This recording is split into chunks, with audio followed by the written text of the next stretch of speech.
Hello বন্ধুরা, আজকে আমি তোমাদেরকে ঢ্যাঁড়সের দিয়ে কি করে সর্ষে বাটা দিয়ে রান্না করে সেই সর্ষে বাটার রেসিপি দেখাবো। ঢ্যাঁড়স সর্ষে বাটার রেসিপি দেখো, আমি ঢ্যাঁড়স নিয়েছি।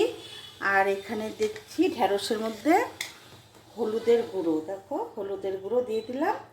আর ঢ্যাঁড়স আমি এরকম গোটা গোটা কেটেছি, মানে বোটা আর পেছনটা যে একটু একটু করে ফেলে দিয়েছি।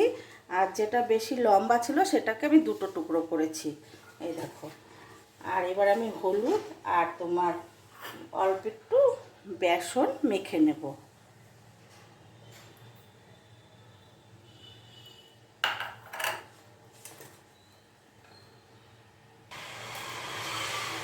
একটু বেসনটা মেখে নিচ্ছি, কারণ তাহলে তোমার তেলে ভাজলে পরে না একটু মুচমুচে থাকবে, সেজন্য একটু বেসন মেখে নিতে হবে।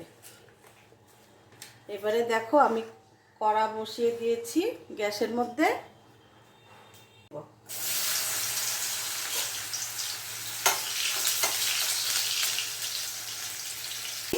নুনটা একটু অল্প করে দিলাম।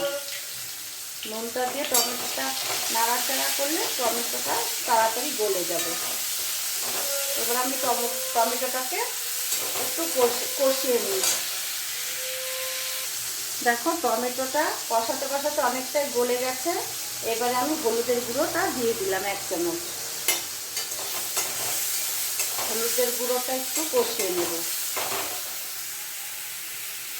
দেখো আমি এই ঢ্যাঁড়স ভাজা যে রেখেছিলাম সেই থালাটার মধ্যেই আমি ঢেলে দিলাম।